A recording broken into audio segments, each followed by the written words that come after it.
Bihar PCSJ और APO के संभावित एग्ज़ाम को ध्यान में रखते हुए क्रैश कोर्स का आयोजन देशांतर आईएएस के द्वारा किया जा रहा है और उसी कड़ी में हम भूगोल विषय का अध्ययन कर रहे हैं। भूगोल विषय में हम लोगों ने भारत के भूगोल को प्रारंभ किया है और भारत के भूगोल के अंतर्गत अब तक हम लोग भारत के भौतिक प्रदेशों का अध्ययन कर रहे हैं, जिसमें हम लोगों ने हिमालयी प्रदेश का अध्ययन किया।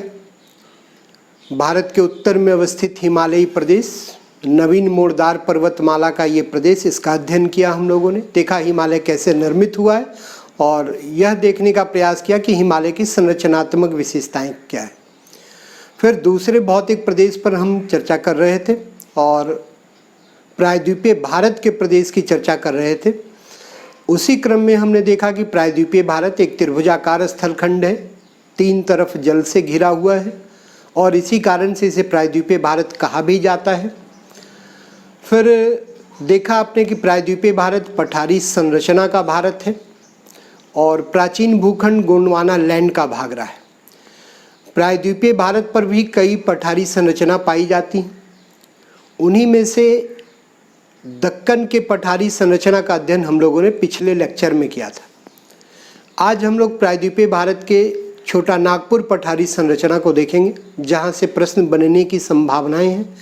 बहुत ही महत्वपूर्ण है छोटा नागपुर का पठार भारत के लिए और खनिज संपदा में भारत के संपन्न पठारों में से एक है छोटा नागपुर का पठार। ध्यान दें,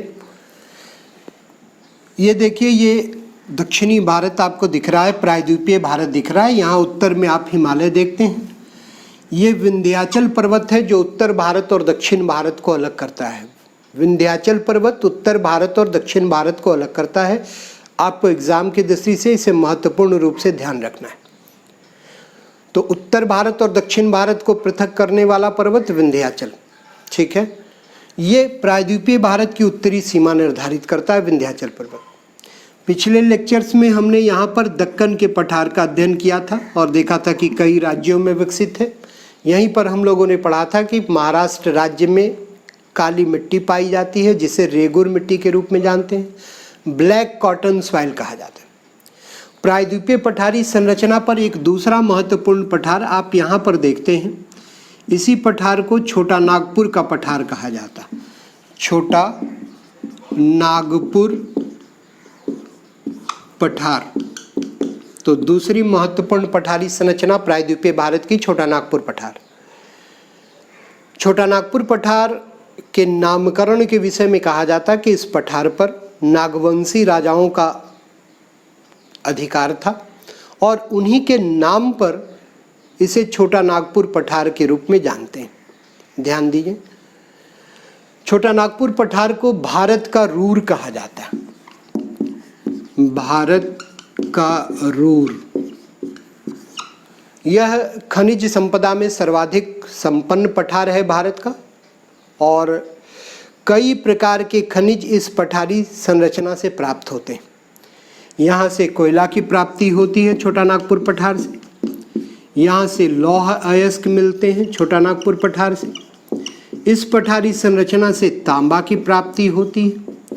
इस पठारी संरचना से बॉक्साइट प्राप्त किए जाते हैं और इसी प्रकार के अन्य दूसरे कई खनिज इस पठारी संरचना से प्राप्त किए जाते हैं। भारत का अधिकांश कोयला इसी पठारी संरचना से प्राप्त किया जाता है और इसी कारण इसे भारत का रूर कहते हैं, ठीक है। छोटा नागपुर पठार भारत का रूर क्यों कहलाता है? इसलिए क्योंकि यहाँ की पठारी संरचना से कोयले की अधिक मात्रा में प्राप्ति सुनिश्चित होती। रूर जर्मनी में एक क्षेत्र है और वहाँ भी कोयले का बृहत भंडार पाया जाता है। जर्मनी में वहाँ भी वह कोयले के खनन के लिए प्रसिद्ध है। उसी प्रकार से छोटा नागपुर पठार भारत में कोयला खनन के लिए प्रसिद्ध होने के कारण भारत का रूर कहलाता। कोयला ही नहीं, लौह अयस्क की प्राप्ति होती है, तांबा की प्राप्ति होती है, बॉक्साइट की प्राप्ति। छोटा नागपुर पठार को अगर आप देखें तो यहाँ पर धारवाड़ चट्टानों का वितरण पाया जाता है। कौन सी चट्टान पाई जाती है? धारवाड़ चट्टान। और धारवाड़ चट्टान भारत में मेटेलिक मिनरल्स के लिए, धात्विक खनिजों के लिए महत्वपूर्ण चट्टान है।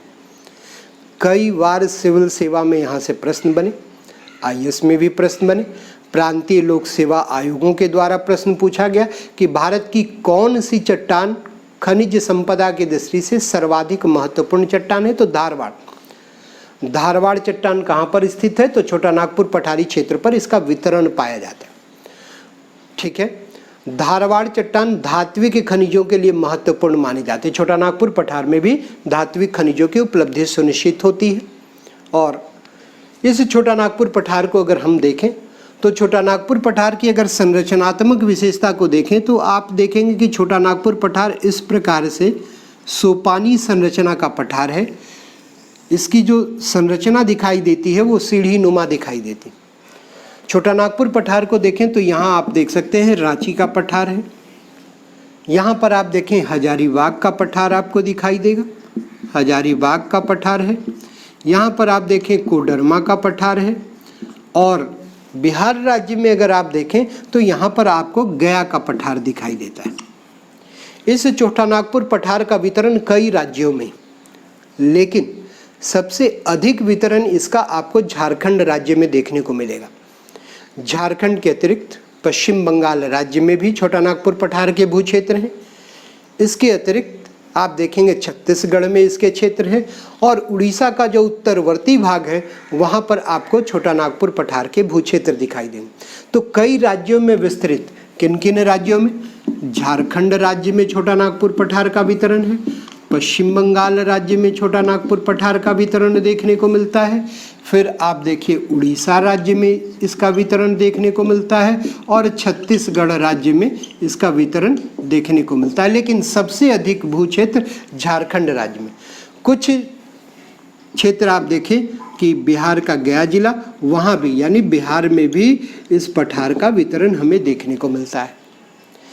यह छोटा नागपुर पठार आप देखें ग्रेनाइट और नीच चट्टानों से विकसित मूलतः पठार है, और ग्रेनाइट और नीच चट्टानों की उपस्थिति का परिणाम है कि इस पठारी संरचना पर आप देखेंगे कि लाल रंग की मिट्टी आपको दिखाई देंगी।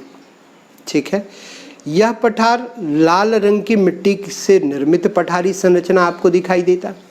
अगर आप यहाँ पर देखते हैं छोटा नागपुर पठार को तो ये रांची का पठार आपको दिखाई देता है।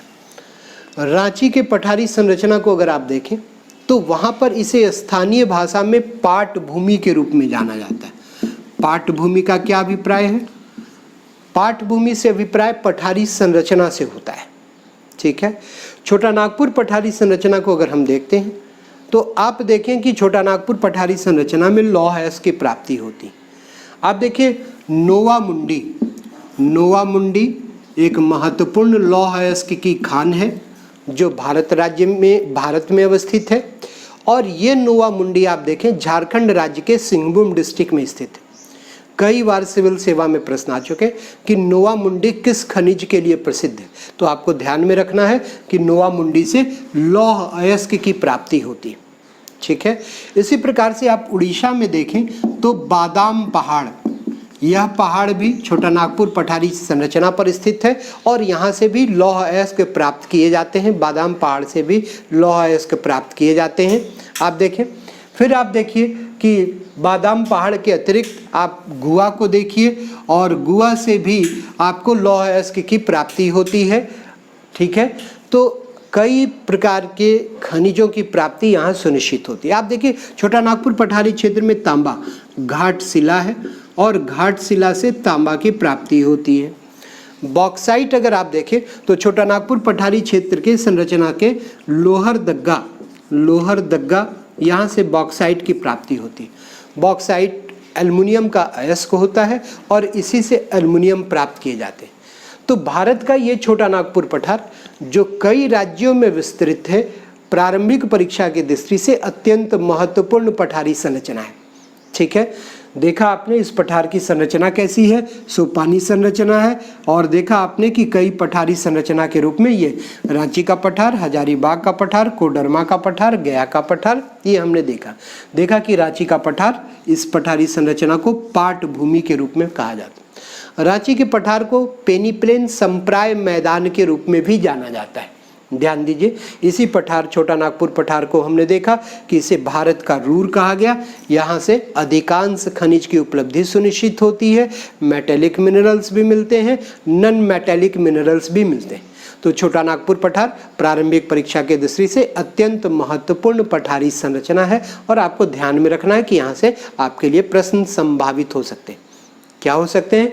भारत का रूर किसे कहते हैं? तो छोटा नागपुर पठार को कहते हैं। ठीक है, भारत में कहाँ किस खनिज की प्राप्ति हो रही छोटा नागपुर पठार से? तो देखा कि लौह अयस्क की प्राप्ति नोवामुंडी और गुआ और बादाम पहाड़ से उड़ीसा के हो रही है।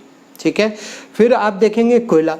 कोयला अगर आप देखेंगे तो रानीगंज पश्चिम बंगाल राज्य में, रानीगंज यहाँ से प्राप्ति हो रही है। झरिया आप देखें झारखंड राज्य में, यहाँ से प्राप्ति हो रही है। तो कई ऐसे क्षेत्र हैं जहाँ से कोयले की प्राप्ति छोटा नागपुर पठार में सुनिश्चित होती है। तो अभी हम लोगों ने छोटा नागपुर पठार को देखा। ध्यान दीजिए, प्रायद्वीपीय भारत की संरचना को अगर हम देखते हैं तो प्रायद्वीपीय भारत की संरचना में भी अन्य दूसरे पठारों को भी हम देखते हैं। और अब हम देखेंगे यहाँ पर कि कोडरमा जो झारखंड राज्य में स्थित है, ये कोडरमा छोटा नागपुर पठारी संरचना में आप देखिए कि यहाँ से अब अभ्रक की प्राप्ति होती है, अभ्रक की प्राप्ति होती है कोडरमा से। ठीक है, कहाँ पर? छोटा नागपुर पठारी क्षेत्र में कोडरमा और अभ्रक की प्राप्ति के लिए प्रसिद्ध।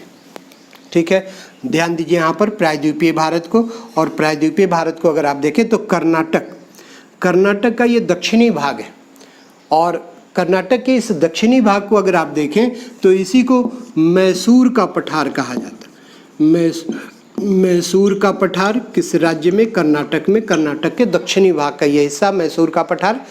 ठीक है, मैसूर के पठार को देखें आप तो इस कर्नाटक के दक्षिणी भाग की जो चट्टान है वो धारवाड़ चट्टान है। अभी थोड़ी देर पहले हमने कहा धारवाड़ भारत की प्राचीनतम चट्टान है।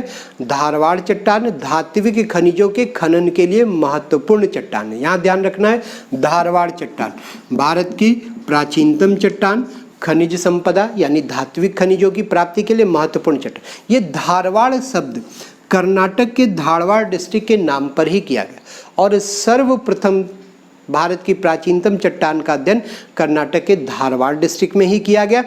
इसलिए यहाँ पर अगर आप देखें तो यहाँ पर चट्टान जो भारत की प्राचीनतम है उसका नामकरण धारवाड़ किया गया।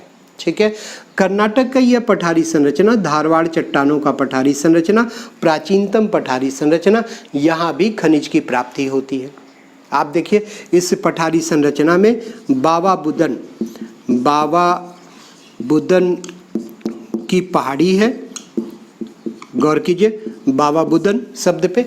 बाबा बुदन अरब के मुस्लिम संत थे और भारत में कहवा के पौधे लाने का श्रेय बाबा बुदन को ही जाता है। इन्होंने ही कहवा के प्लांट को अरब देशों से लाकर भारत में रोपण कराया था, और इसीलिए कर्नाटक को आप देखें कि सबसे पहले जहाँ पर कहवा का रोपण किया गया उस क्षेत्र को बाबा बुदन की पहाड़ी कहते भी। ठीक है, बाबा बुदन की पहाड़ी वर्तमान समय में कहवा के लिए तो प्रसिद्ध है ही, इसके अतिरिक्त यहाँ से लौह अयस्क का भी खनन किया जाता है, और यह लौह अयस्क जो भारत में निष्कासित किया जा रहा है बाबा बुदन की पहाड़ी से, खनन किया जा रहा है बाबा बुदन की पहाड़ी से, इसे ईरान को निर्यात भी किया जाता रहा भारत के द्वारा। ठीक है, आप यहीं कर्नाटक में देखें, कर्नाटक की इस पठारी संरचना में कोलार का नाम आपने सुना होगा, और कोलार की हट्टी माइंस का नाम आपने सुना होगा। तो कोलार क्षेत्र से सोना की प्राप्ति होती है, गोल्ड प्राप्त किए जाते हैं। तो भारत के ये दोनों पठारी संरचना, छोटा नागपुर की पठारी संरचना और कर्नाटक के मैसूर पठारी संरचना, दक्षिणी कर्नाटक के पठारी संरचना, जहाँ पर विविध प्रकार की चट्टानें सुनिश्चित होती हैं, प्राचीनतम चट्टानें सुनिश्चित होती हैं, वहाँ से विविध प्रकार के खनिज प्राप्त होते हैं। तो प्रारंभिक परीक्षा की दृष्टि से आपको इन दोनों पठारों पर केंद्रित करना है, और निश्चित तौर से मुझे लगता है कि बिहार PCSJ और APO में यहाँ से आपके लिए प्रश्न बन सकते हैं।